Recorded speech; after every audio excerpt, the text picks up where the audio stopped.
Hi, welcome back. We're going to talk a little bit about rhythm changes. Now, rhythm changes are favorites of jazz musicians. There are hundreds of tunes written on rhythm changes. Just like the blues, there are many tunes written on the blues. In fact, you've probably heard of rhythm and blues.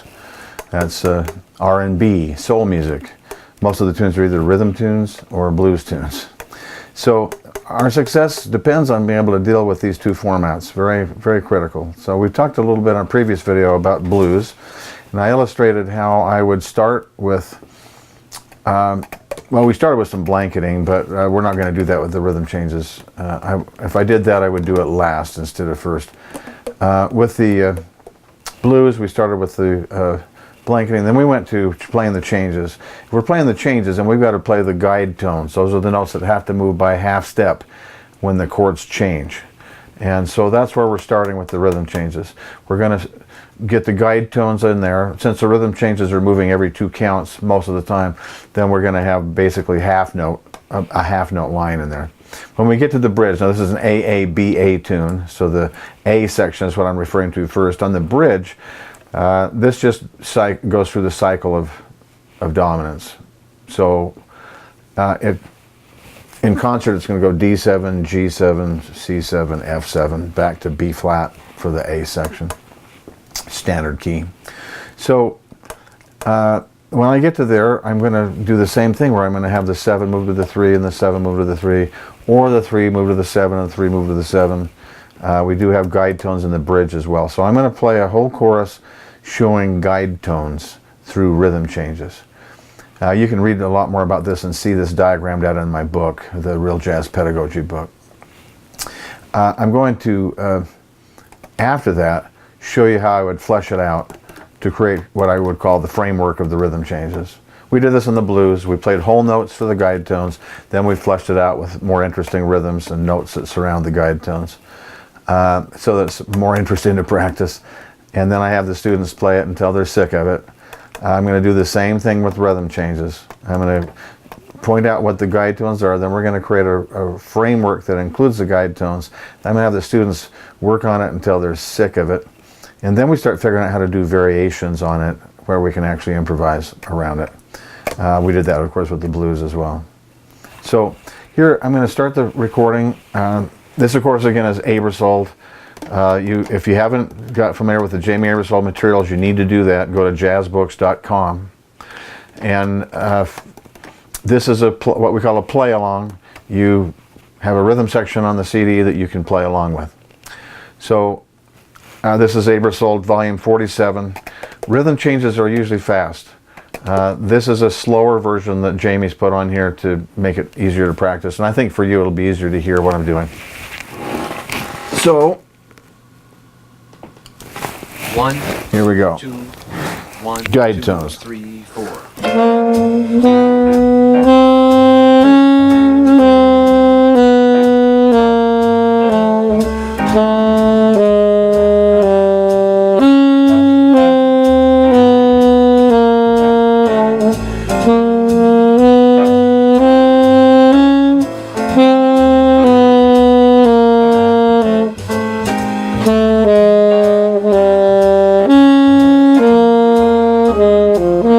Here's the bridge.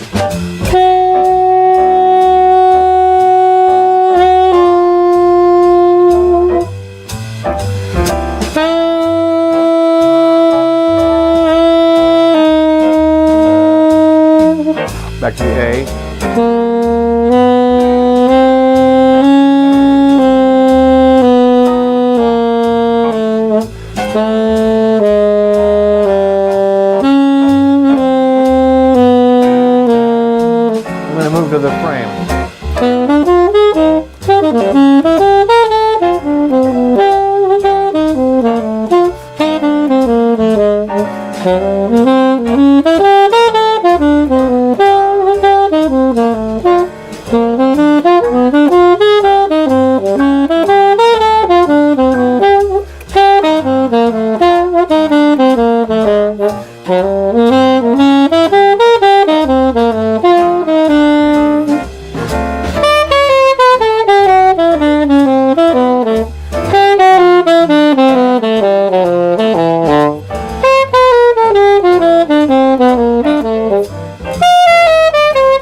So that would be the example of the framework. Now what I've done is just flesh around those half notes.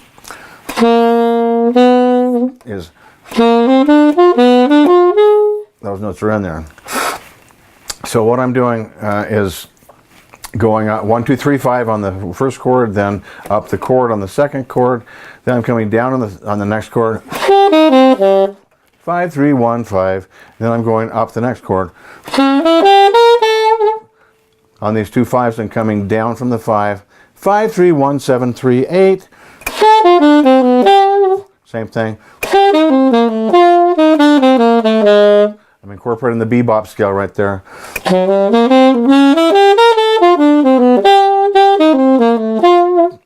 All right, so then the bridge, I'm actually just using the bebop scale.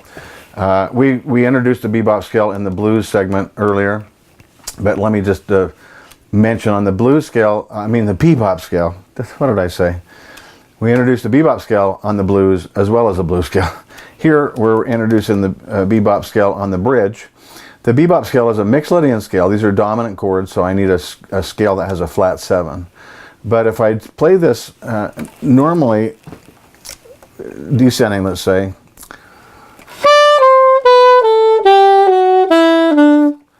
all the wrong notes are falling in the downbeat positions, the stress positions.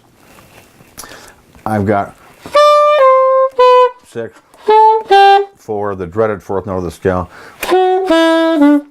I'd rather have the target notes, meaning the chord tones, fall on those down strong points. Plus, I came out a half beat too short on that. It's only 7 notes on that scale, and I have 8 eighth notes. If I put one more note in, this is the major 7 as a passing tone. We never use it as a melodic tone. As a passing tone, I'm going to put the major 7 in and the flat 7. The flat 7 is the real note since these are dominant chords. So now it's going to be. So now I've got, what notes have I got in the strong position? I've got the 7, the 5, the 3, the 1. Now we're in a much stronger position if we'll put that one extra note in. It makes all the difference. Plus it fits rhythmically. So I like to have the kids get into this early on. I had them go through the blues with that. Now I'm going to have them go through the rhythm changes with that as well, the bridge. And it always sounds cooler if you can get it into both octaves. Then I'm just putting a little ending on this. Once I go 8, 7, flat 7, then I'll go 9, 6, 5. There are a lot of other things that can be done here, but this is how I'd start.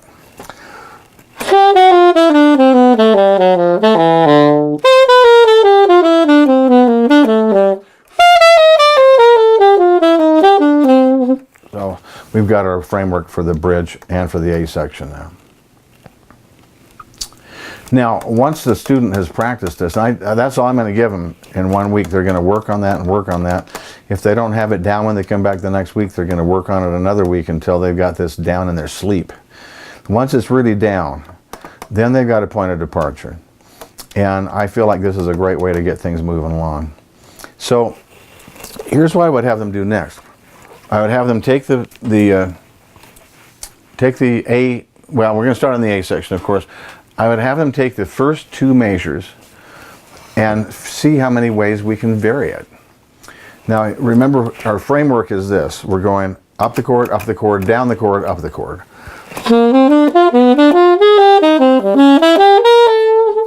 I always go over one note over the bar line so we know how we're going to connect to the next chord. So just by changing direction, I've got a whole bunch of new ideas. That went up, up, down, up. Well, what if we went up, up, down, down? What if we went up, down, up, down? What if we went up, down, up, up? There's a lot of different variations. There are actually 16 different variations that you can do, and I have the students just write that out themselves, map it out, think through how many different permutations you can get with 4 chords moving 2 different directions. So let me demonstrate some of those variations. Here's our original.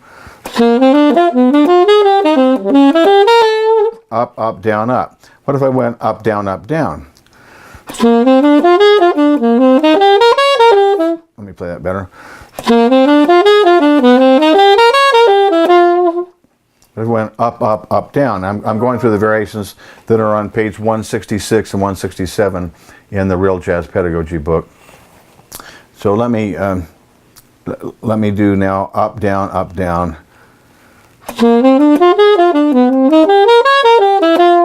Here's the third variation now, up, up, up, down.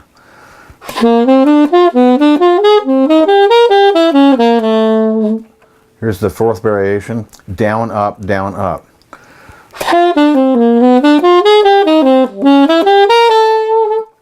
That's page 166. Now I'm going to go on to page 167 for a few more variations. Up, up, up, up. Actually, you know what? I can't do this on the range of the saxophone very easily. I'll do it this way. Slightly different than what's written in the book.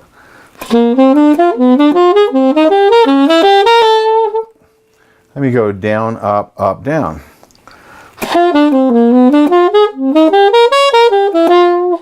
Here's the last example that I've written in the book. It's down, down, down, up.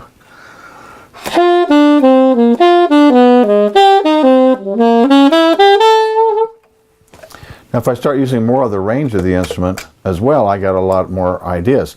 I'm going to go up, up, down, down, but I'm going to use more of the range of the instrument.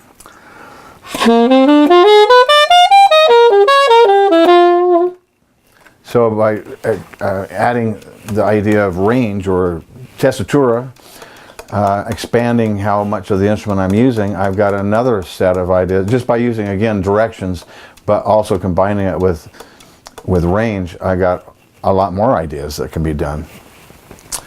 In addition to that, I can fool around with rhythm, and this is written on page 167, 168,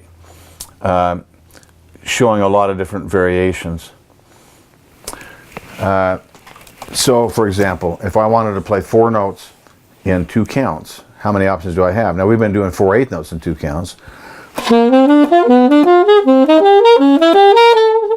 All right, let me do a quarter and a triplet.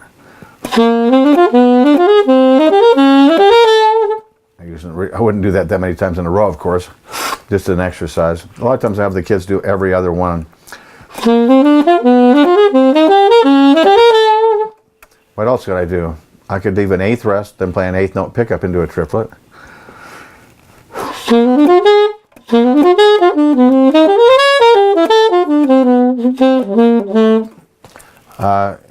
Let me do a better example of that.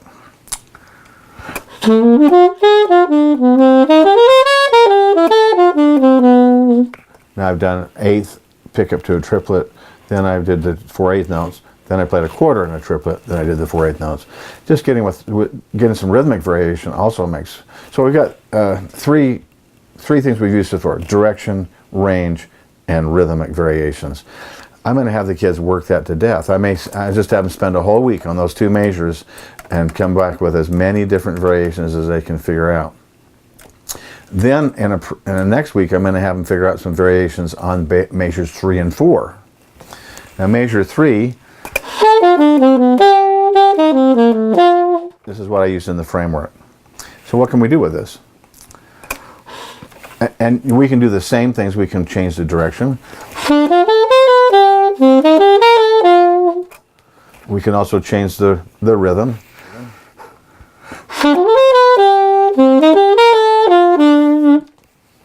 I can also use range.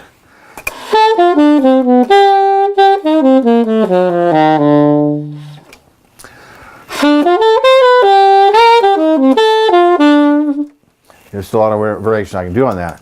But what I usually focus on measures 3 and 4 is what we didn't get to do on measures 1 and 2, which is the 4th way of getting a lot of variation, which is alteration.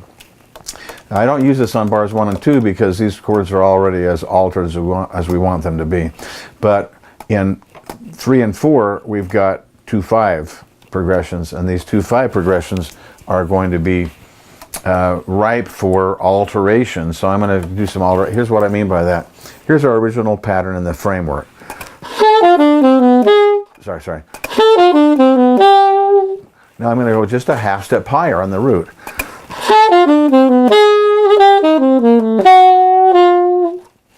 gives me the flat 9. The flat 9 is just a half step higher than 8. Very simple. I could also follow it down. Just go down the scale from the flat 9. Sounds pretty cool. If I know where the flat 9 is, then I know the sharp 9 is a whole step higher. Now I've got the flat 9, sharp 9, flat 9. These are going to start sounding pretty cool, and the kids get excited about doing this, let me tell you. Because they hear these sounds and they say, that's what's been happening on the records, that I love hearing those sounds. Let me do a couple of others. Once I've done flat 9, sharp 9, I could reverse the order. Now sharp 9, flat 9.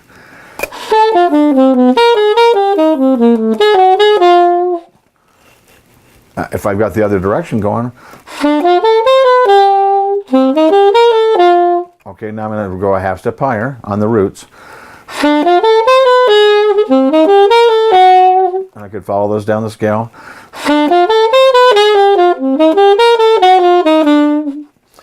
So it doesn't matter which direction I'm going, I've got different variations I can do. And if I now added the sharp 9,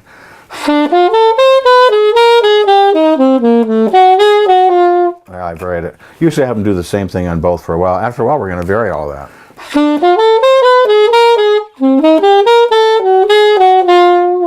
I also like going down to the root and then doing the sharp 9, flat 9 once I get these notes in my mind.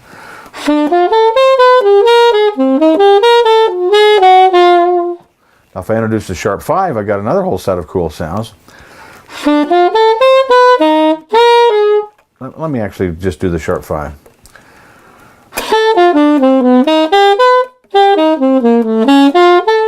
So that's just the sharp 5 sound. Now I'm going to combine the sharp 5 sound with the flat 9 and sharp 9 sound.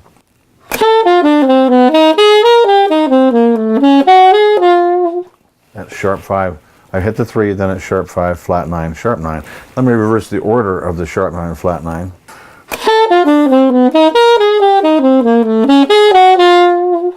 After a while, we don't play it the same variation on both of them. We can vary that. And of course, what we have in bar 3 and 4 is also what we have in bar 7 and 8. On the second ending, which is a little different, I only get to do the one key instead of both keys, but I can do the same kinds of patterns. So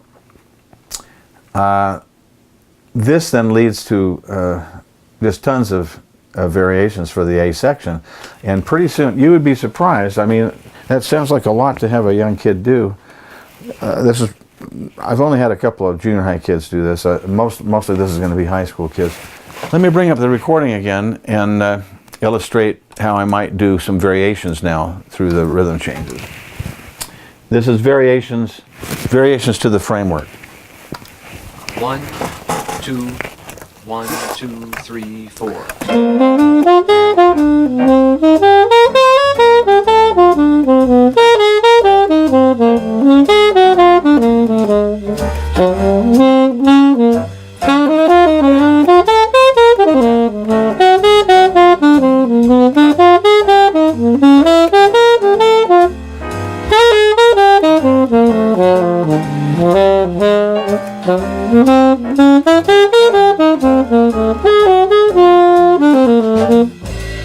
So it doesn't sound at all like it did originally. So I usually just spend a lot of time with the A section. I mean, this is going to be a several week process. Once I get the A section really going, remember I've got them doing the bebop scale on the bridge, I'm going to then show them a ton of bebop scale variations. Now those bebop scale variations are written out in the Real Jazz Pedagogy book. I don't remember the page, but it looks like they're, okay, it starts on page 170, 171, right in there. Tons of cool variations on the bebop scale. I'll just show you a few of them. Here's how I present the framework in the first place. But after a while, I'm doing things like this.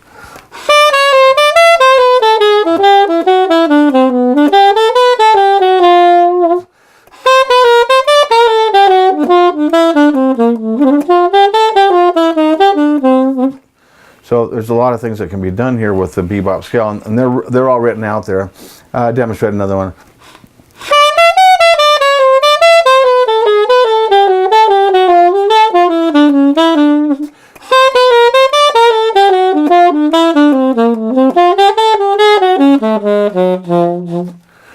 may alter on the last chord of the bridge. Those things are all written on the book, so I'm not going to take time to do all of those. Please consult the Real Jazz Pedagogy book, which if you don't have the book, you can easily get it at Amazon.com or Barnes & Noble, OutskirtsPress.com. Jamie Aebersold also carries it at jazzbooks.com, ejazzlines.com. There's a lot of places that you can get it. I'm just trying to give some oral demonstrations of the things that you can read there a little bit. By the time I've really overhauled this, this is now I'm ready to play a lot of different ideas and so on the rhythm changes. I do sometimes right at the end give some ideas about playing a little bit more horizontally on it for a variation, but I don't want to have the kids cop out on that. I want them to learn to play the changes, and this is how I would have them approach really learning the changes. So hopefully that's at least a little help to understand what you're looking at there in chapter 21. Moving on.